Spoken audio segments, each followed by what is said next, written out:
pido que nos pongamos en pie para hacer esta lectura. No cerréis vuestra Biblia a finalizar, sino que mantenerla abierta porque luego haremos otra lectura, ¿vale? Vamos a empezar simplemente leyendo los 8 primeros versículos de Daniel. Dice así la palabra de Dios. El rey Belsasar hizo un gran banquete a 1000 de sus príncipes, y en presencia de los 1000 bebía vino. Belsasar, con el gusto de vino, mandó que trajesen los vasos de oro y de plata que Nabucodonosor, su padre, había traído del templo de Jerusalén para que bebiesen en ellos el rey y sus grandes, sus mujeres y sus concubinas. Entonces fueron traídos los vasos de oro que habían traído del templo de la casa de Dios que estaba en Jerusalén, y bebieron en ellos el rey y sus príncipes, sus mujeres y sus concubinas. Bebieron vino y alabaron a los dioses de oro y de plata, de bronce, de hierro, de madera y de piedra.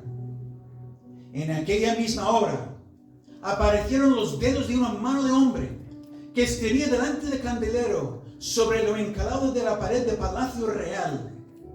Y el rey veía la mano que escribía. Entonces el rey palideció y sus pensamientos lo turbaron y se debilitaron sus lomos y sus rodillas daban la una contra la otra.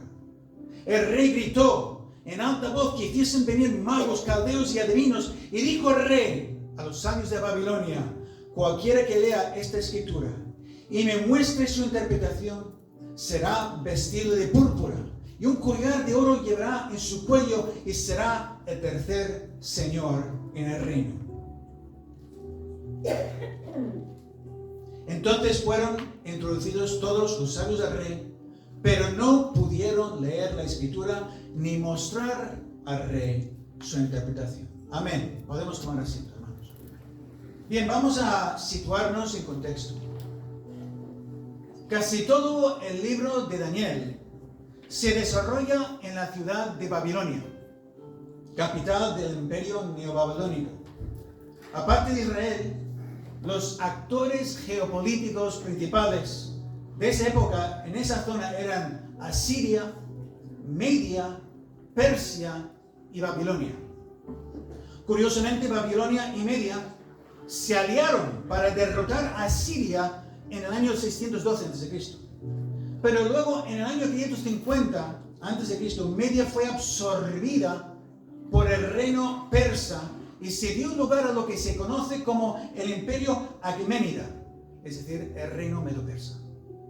Ese imperio tendría una larga duración, 220 años hasta el año 330 a.C., cuando finalmente fue conquistado por Alejandro Magno. Bien, pues según los historiadores, el suceso que nos ocupa, que acabamos de leer, toma lugar en el año 539 a.C. Y como hemos leído, el rey babilónico Belsasar, nieto de Nabucodonosor, porque en nuestro texto se dice que Nabucodonosor era su padre en el sentido amplio, en un uso amplio de la palabra, como en tantas otras ocasiones en la Biblia. Este nieto de Nabucodonosor celebra una gran fiesta con 1000 invitados, y no se le ocurre otra cosa a este rey impío que utilizar para su gran banquete los vasos y utensilios que fueron tomados de la ciudad de Jerusalén después de un largo y penoso sitio 47 años antes.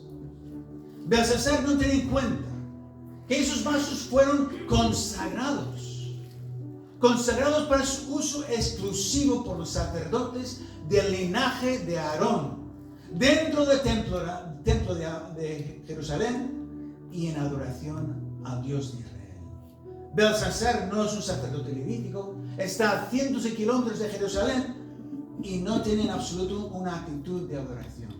No, Belsasar hace un uso vil de aquellos utensilios sagrados, bebiendo de ellos como si fueran copas de triunfo, de celebración. Y además, como si eso fuera poco, Belsasar brinda con esos mismos vasos sagrados y da homenaje a sus propios dioses, hechos de oro, de plata, bronce, hierro, madera y piedra.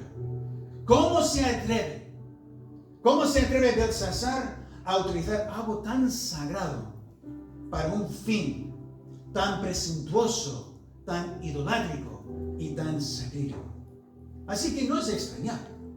No es de extrañar que intervenga el mismo Dios de Israel y que una mano misteriosa escriba unas letras enigmáticas en la pared del palacio, delante del rey Belsasar. Claro, cuando el rey ve unos dedos de una mano fantasmagórica aparecen de la nada y se ponen a escribir delante del rey en la pared, se queda blanco. Se queda blanco. ¿Qué significará esto? De repente siente gran temor y tiene que averiguar lo que esa mano mística ha escrito. Así que llama a todos los magos y adivinos que tienen su reino para que vengan a rápidamente descifrarle la escritura, prometiendo grandes honores a aquel que sea capaz de tamaña hazaña.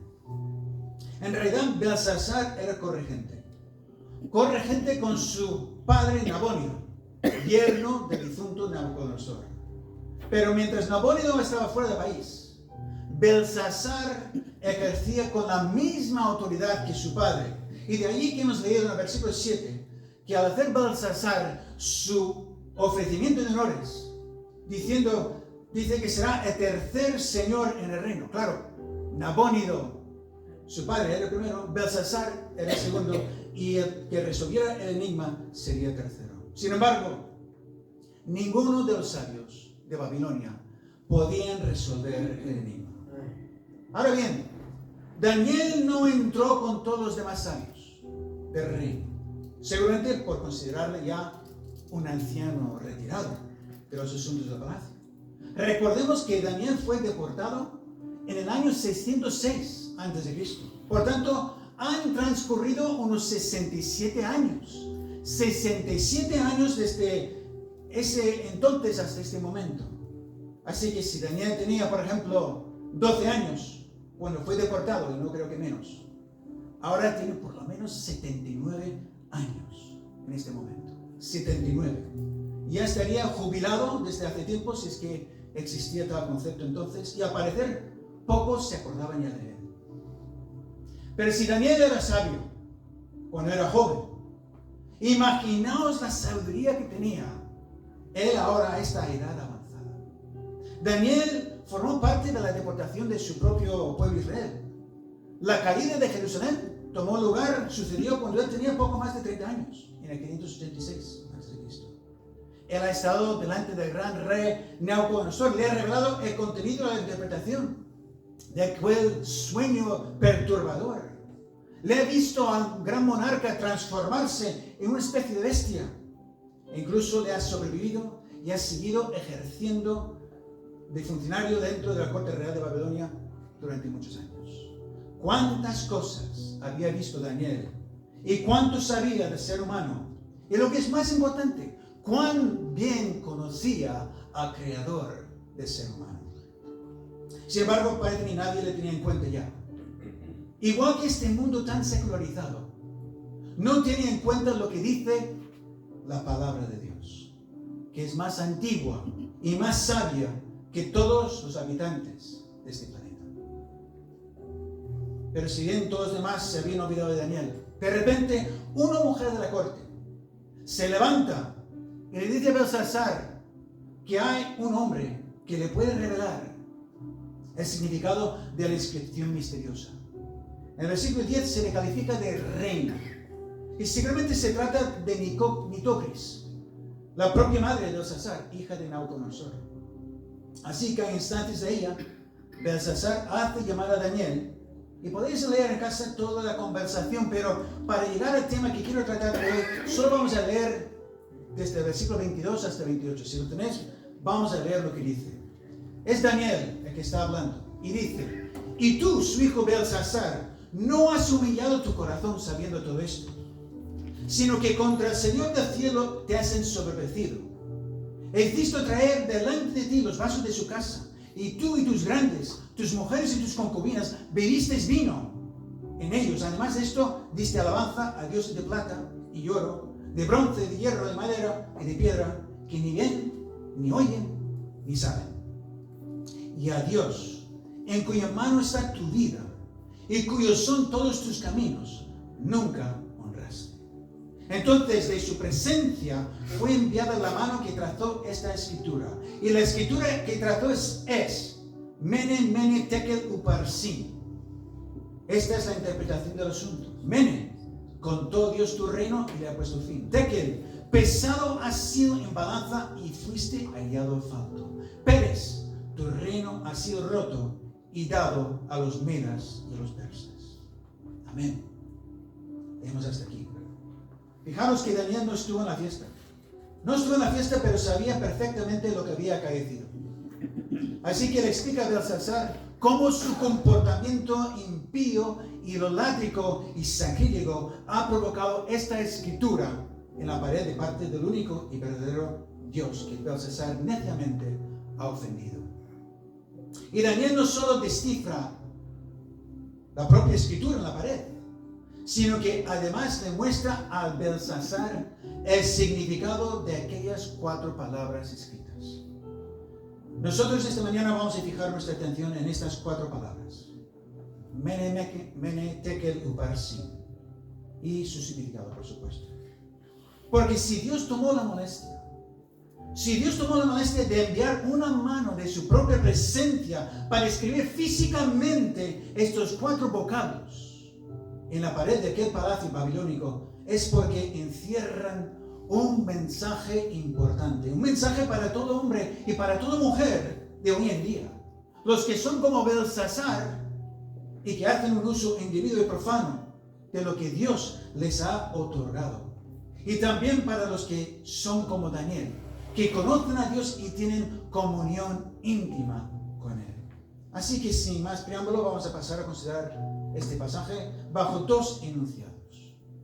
4 vocablos y 3 mensajes. Porque claro, como habéis visto, el primer vocablo se repite pero encierra un solo mensaje. 4 vocablos. Tenemos que darnos cuenta de que estos vocablos son del idioma arameo. El idioma común o internacional para el comercio en esa época. Por eso, aunque lees esta porción de la Biblia en otro idioma, en inglés, en francés o lo que sea, aparecerán los mismos vocablos en arameo, sin traducir. Mene, Mene, Tekel, Uparsin. Porque fueron esas letras literales las que aparecieron en la pared. Y para enfatizar su literalidad, se dejan en el idioma original, que es el arameo. Pero fíjate, la lengua aramea viene del imperio persa, mientras que en Babilonia se hablaba otro idioma, el acadio, no el arameo. De manera que Dios ha escrito a Belsasar en un idioma enemigo. Un idioma enemigo, por así decirlo, el idioma de sus adversarios, los persas. Y eso es exactamente lo que ocurre con la palabra de Dios. Ocurre lo mismo. Porque la palabra de Dios está escrita en el idioma del cielo, mientras que el hombre vive aquí en la tierra y hay enemistad entre el cielo y la tierra, entre Dios y el mundo, entre lo espiritual y lo carnal. Jacobo llega a decir, ¿no sabéis que la amistad del mundo es enemistad contra Dios? Y el apóstol Pablo diría a los hermanos, por cuanto los designios de la carne son enemistad contra Dios.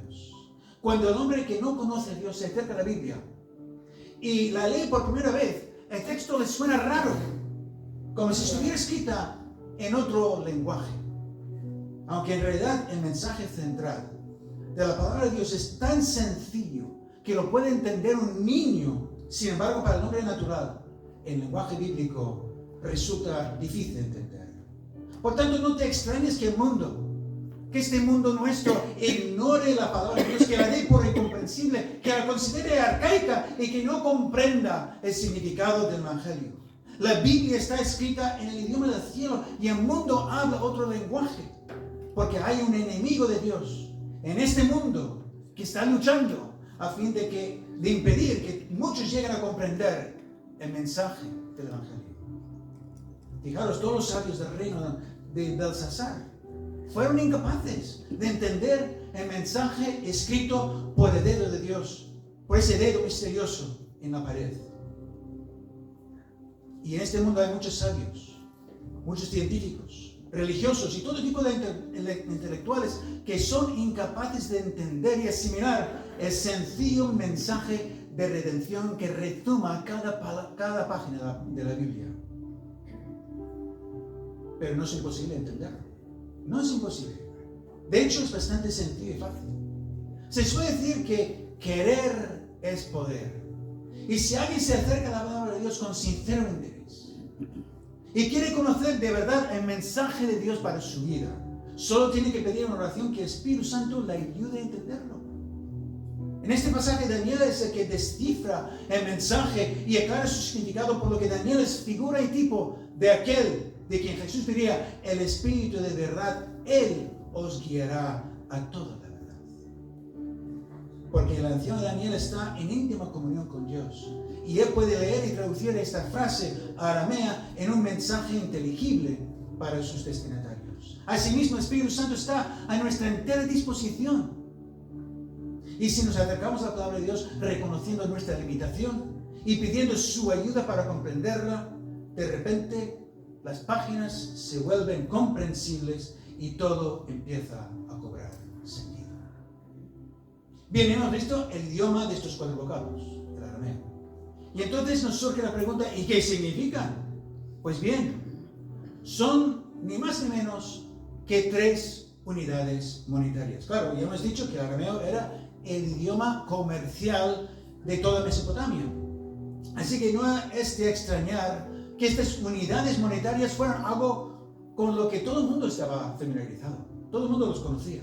Mene es en arameo mina, como las minas de la parábola que contó Jesús en el capítulo 19 de Lucas y que estuvimos considerando a finales de octubre. Tekel en arameo significa ciclo, como los 400 ciclos de plata que Abraham pesó a Efrón para comprarle la cuerda de Macpela a fin de poder dar sepultura a su mujer Sara. Y Parsin es el plural de Pérez, que significa media mina. Media mina. Quizás te hayas fijado que me he tragado la U de Uparsin, porque en realidad la U corresponde a nuestro vocablo conjuntivo I.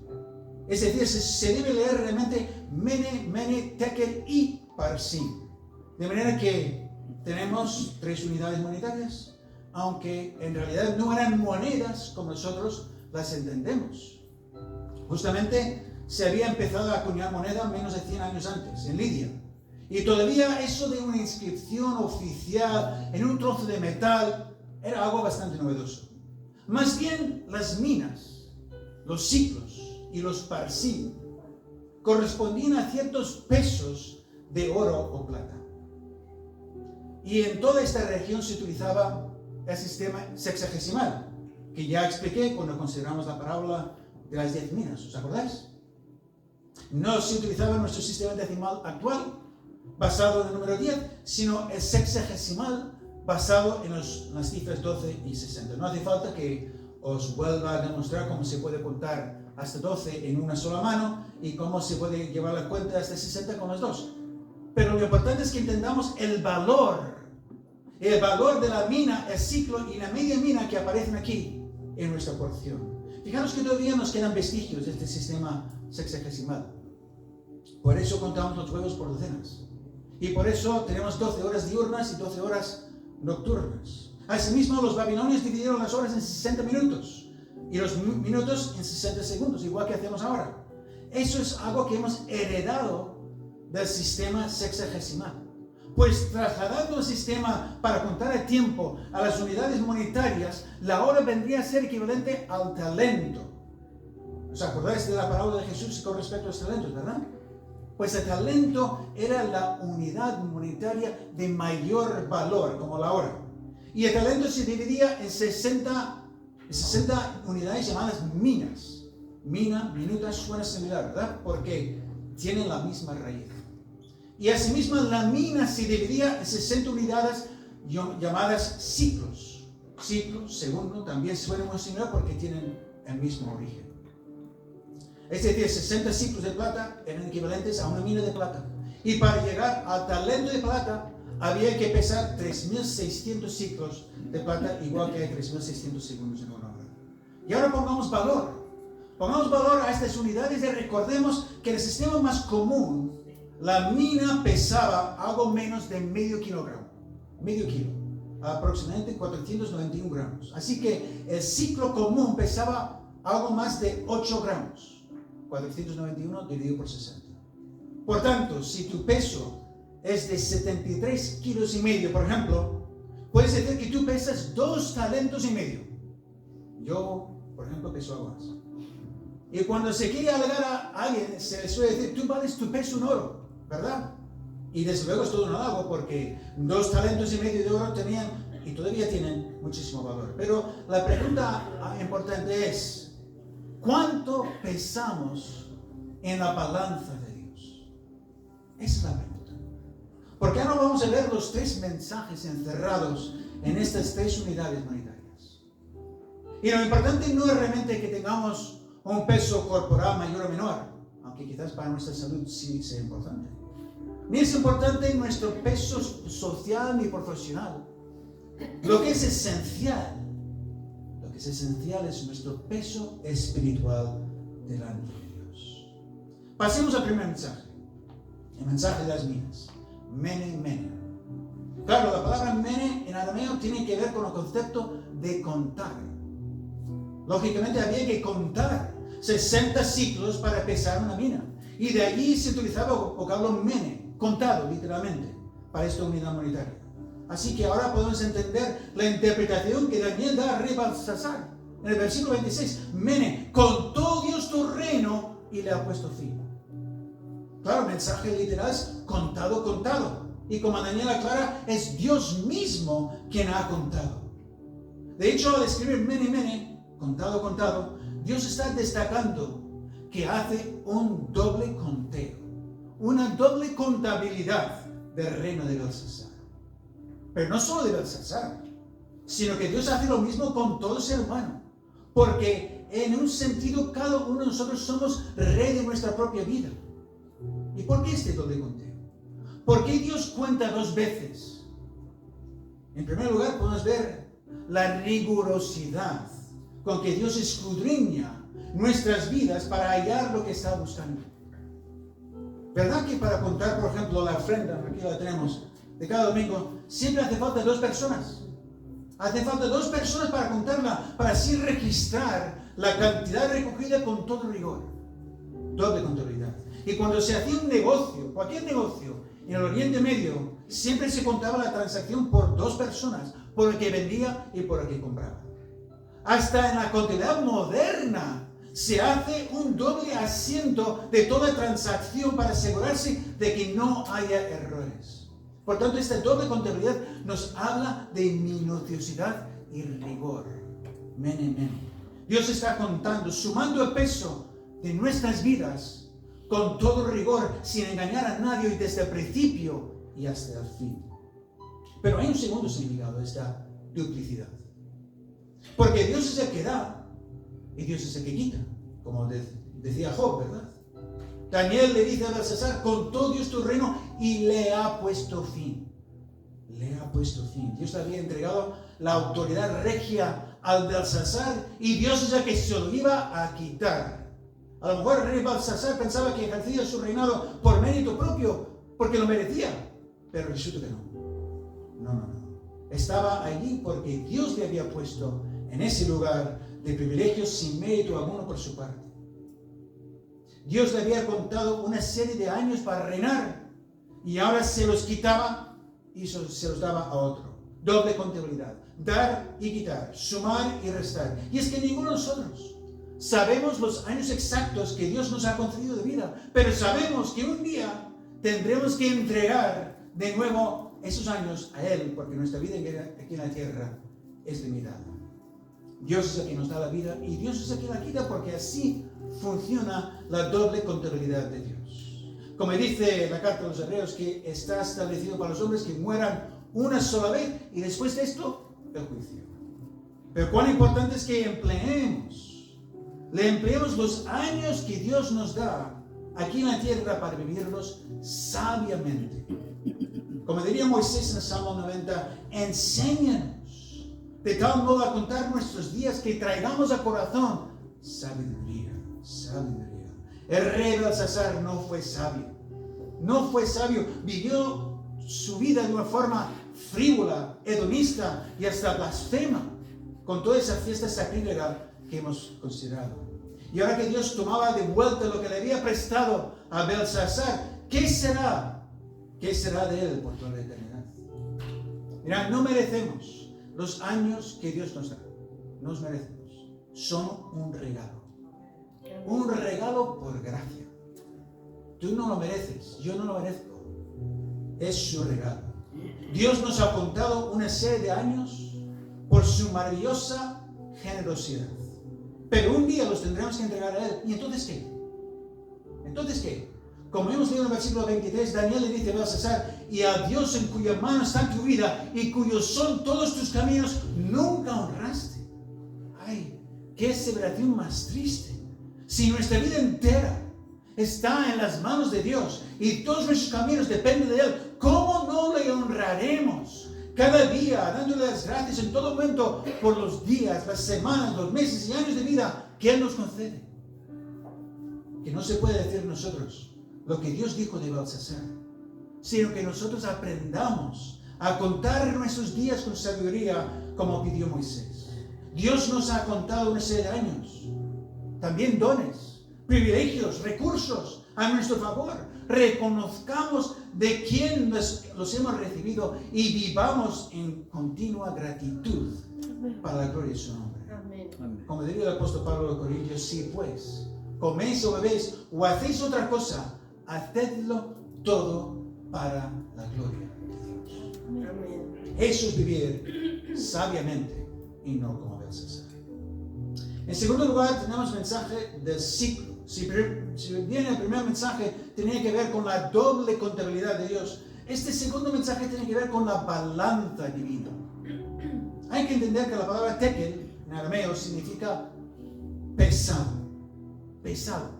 Porque el ciclo debía tener un peso determinado, esos 8 gramos y pico. Así que ahora entendemos cuando leemos lo que Daniel le dice a Belsasar en el versículo 27. Tekel, pesado has sido en balanza y has sido hallado falto. ¿Sabéis cómo funcionaban, no, las balanzas entonces? Tenían un apoyo central y una barra horizontal que pivotaba sobre ese apoyo con 2 platillos colgando en cada extremo. En un plato se ponía el peso de referencia, por ejemplo, unos ciclos de plata. Y en el otro plato se ponía el objeto que había que pesar.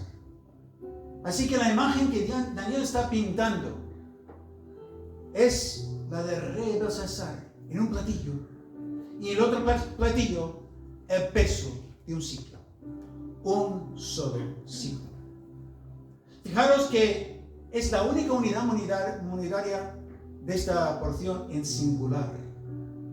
La mina se ha repetido y el vocablo parsin está en plural, pero al hablar de tekel se utiliza el término singular, sin repetición de plural.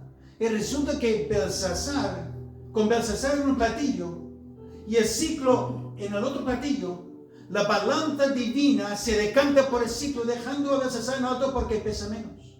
Tekel, pesado ha sido en balanza y ha sido hallado falto. El ciclo era la unidad monetaria más baja. Solo tenía que pesar 8 gramos y pico. Y aún así Belsasar no llegaba en la balanza divina. No llegaba.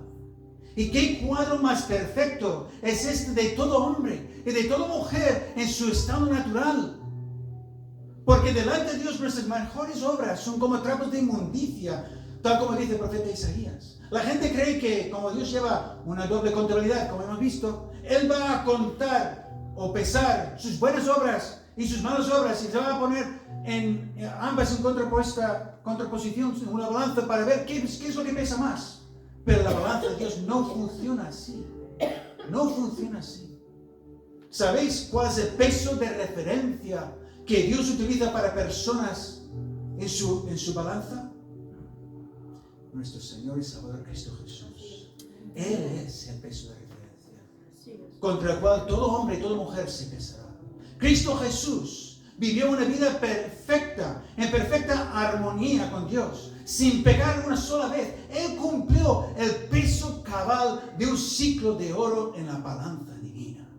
Él sí lo cumplió. Y al pesarnos a todos, Dios no usa nuestros supuestos méritos para ver si compensa nuestros defectos, sino que nos pesa contra la referencia perfecta de su Hijo, nuestro Señor Cristo Jesús. Por tanto, todos somos hallados faltos, como Belsasar, porque todo hombre y toda mujer somos pecadores por naturaleza. Como dice Salomón, ciertamente no hay hombre justo en la tierra que haga bien y nunca peque. Pero la buena noticia es que Dios en su bondad nos regala ese ciclo de peso que nos falta a todos nosotros. Si reconocemos nuestra condición miserable, nos arrepentimos de nuestras faltas y aceptamos el tesoro de su salvación. Es un regalo. Es un regalo sin mérito alguno por nuestra parte. Fijaros que Judas recibió 30 piezas de plata por entregar a Jesús, seguramente 30 siglos. Pero tú y yo hemos recibido un peso infinitamente mayor si hemos aceptado el regalo de su salvación, porque es el peso de ese ciclo de oro en la balanza de Dios. Así que mi primera pregunta esta mañana es: ¿has aceptado a Cristo en tu vida? ¿Has tomado la decisión de aceptarlo como tu Señor y Salvador personal? Si no, yo te invito a hacerlo en este momento, porque de nada le sirvió a Belsasar todo su reino, ni todas sus riquezas, ni todo su poder, cuando fue pesado en la balanza de Dios. Pero Cristo murió en la cruz para ocupar tu lugar y mi lugar, y así pagar el precio de nuestra redención, para que tú y yo pudiéramos recibir por gracia el peso de sus méritos mediante la fe en su persona y obra. Así que no lo demores, no salgas de aquí sin el regalo del ciclo de oro en la balanza de Dios para tu vida. Y si ya has aceptado a Cristo, si tú ya has aceptado a Cristo en tu vida, déjame decirte, hermano, que ahora corresponde vivir una vida de peso. Una vida de peso. Hemos sido comprados por Cristo para que nuestras vidas tengan sentido y propósito, es decir, verdadero peso en la balanza de Dios. No estamos llamados a vivir nuestras vidas según las balanzas de este mundo: dinero, fama, placer, poder, etc. Todo eso carece de valor en la balanza de Dios. Proverbios 21:2 dice: todo camino del hombre es recto en su propia opinión, pero el Señor pesa los corazones. Pesa los corazones. Eso es lo que le importa a Dios. Tu corazón, tu interior, tu fe, tu devoción, tu amor hacia Él y hacia los demás, tu pasión, tu motivación. Hermano en Cristo, ¿cuál es tu peso en la balanza de Dios? ¿Cuál es tu peso? ¿Estás viviendo para honrar a Dios con tu vida? ¿O estás viviendo para tu propia vanagloria? ¿Estás buscando los tesoros de gran peso y valor que están en el cielo? ¿O estás gastando todas sus fuerzas en obtener las baratijas de este mundo? ¿Estás alimentándote de la palabra de Dios y en oración cada día para ganar peso y robustez en la balanza de Dios? ¿O te estás quedando raquítico en tu vida espiritual? Ya sabéis que al principio de este libro se relata cómo Daniel y sus amigos se negaron a comer la comida babilónica que era prohibida por Dios al pueblo de Israel. Y por eso solo comieron legumbres y bebieron agua. Pero luego resultó que Daniel y sus amigos tenían muchísimo mejor aspecto que los otros muchachos y eran más robustos, porque cuando hacemos la voluntad de Dios y vivimos en armonía con Él, ganamos peso espiritual. Ganamos peso espiritual. Ahí está el secreto: vivir en obediencia a la voluntad de Dios. Así que, otra pregunta para ti, hermano, esta mañana: ¿cuáles son las correcciones que tú debes implementar en tu vida? Pues tú solo sabes la respuesta. Por ejemplo, Dios está buscando fruto de su árbol. Ese fruto que Él mismo nos ha otorgado, el fruto del Espíritu Santo que ha mencionado antes Manoli. Por ejemplo, esos 9 sabores del fruto del Espíritu son un regalo, un tesoro que Dios nos ha concedido por la victoria de Cristo que ganó en la cruz a nuestro favor. Son 9 ciclos de oro que Dios nos ha regalado para que nuestras vidas sean vidas de peso, vidas de amor, gozo, paz, paciencia, benignidad, bondad, fe, mansedumbre, templanza. ¿Cuáles te faltan? ¿Cuáles te faltan? ¿Dónde estás falto de peso? Pues no te quedes con las manos vacías. Pídele a Dios que te colme de aquello que te falte y ejercita cada una de esas virtudes para que tu vida tenga peso. Bien, pasemos al tercer mensaje y último. El mensaje de las medias minas, Parsin. Y este es un mensaje de una división dolorosa, como por golpe de martillo. Como ya hemos dicho, Parsin era natural de Pérez. Y hay que entender que en arameo Pérez significa dividido. Claro, el Pérez era media mina. Y de ahí el concepto de dividir. Porque si tenías una mina en una sola pieza de plata que pesaba 60 ciclos, lógicamente, y tenías que pagar la mitad, lo que se hacía era dividir la pieza de plata en dos partes iguales, dos parsin. ¿Y cómo se hacía? Pues se tomaba un martillo y con un cincel se dividía la mina sobre un yunque. Y ahora entendemos cuando leemos lo que dice Daniel a Belsasar en el versículo 28. Pérez, tu reino ha sido roto y dado a los medos y a los persas. Además hay un pequeño juego de palabras, porque Parsin es muy similar fonéticamente a la palabra persas, con lo que el mensaje de Dios para Belsasar tiene todavía más fuerza y convicción. Y ciertamente Dios había decretado su juicio contra Belsasar y contra Babilonia, y el reino babilónico ahora iba a quedar dominado por el reino dividido de los medo-persas. Y es que cuando obramos mal, sufrimos pérdidas. Belsasar había afrentado a Dios con su fiesta idólatra, y ahora perdería su trono y su vida. Como puedes leer al final de este capítulo, esa misma noche Belsasar fue muerto y Darío el Medo tomó posesión de su reino. ¿Cuántas pérdidas podemos sufrir por causa del pecado en nuestra vida? Miremos muy bien cómo vivimos, porque Dios no puede ser burlado. Y cuando hay pecado en nuestra vida, el martillo de su juicio viene y divide nuestra mina en dos partes, dejándonos con muchas pérdidas. Ahora, eso no quiere decir que todo lo que suframos en nuestra vida se deba a algún pecado. Puede ser que nos visite la enfermedad, la escasez, el problema, etc. Y solo sea en medio de Dios, en medio que Dios utilice para que nuestras vidas tengan más peso. Porque Dios lo utiliza todo para nuestro bien, como reza Romanos 8:28, e incluso las pérdidas. Fíjate lo que dice el apóstol Pablo a los Corintios. Porque esta leve tribulación momentánea produce en nosotros un cada vez más excelente y eterno peso de gloria. Excelente y eterno peso de gloria. Ahí está el propósito de Dios para tu vida y para la mía.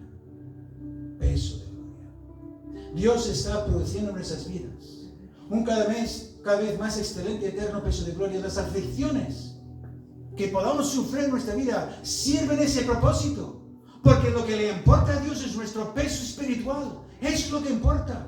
Aunque Él tenga que partir nuestra mina en dos, su propósito se debe cumplir y usará los medios necesarios para producir en nosotros el peso que Él quiere que tengamos.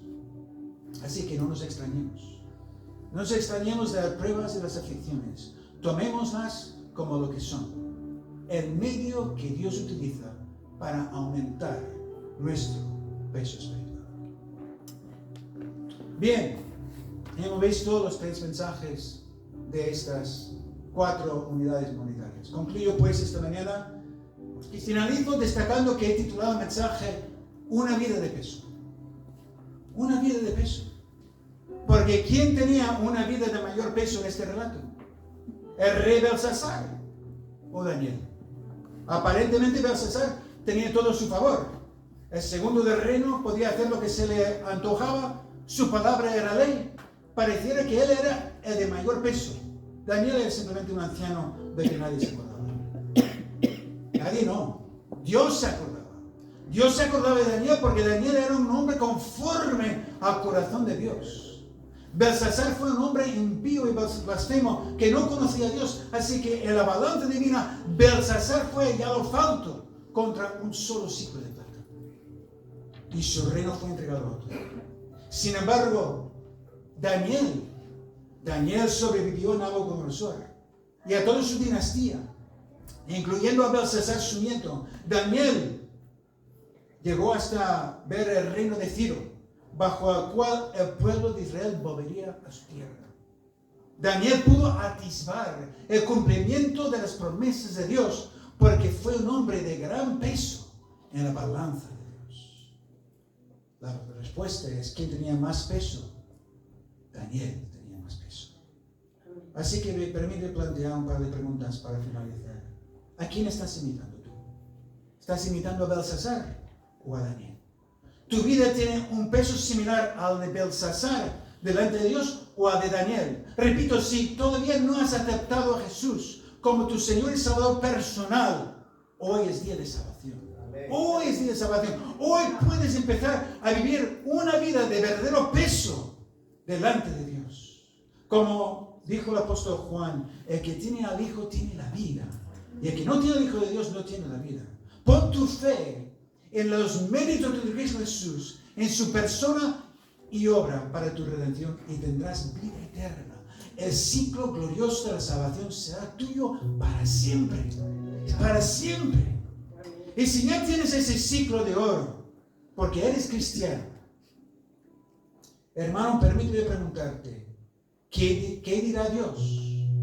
¿Qué dirá Dios de ti con respecto a este año que acabamos de finalizar? ¿Qué dirá? Tekel, pesado ha sido en balanza y ha sido hallado. ¿Qué? ¿Qué ha sido hallado? ¿Cómo has vivido este año? ¿Ha sido un año de peso espiritual? ¿Ha sido un año de fruto para el reino de Dios? ¿Ha sido un año de cultivar los talentos y dones que Dios te ha concedido para delante de su iglesia?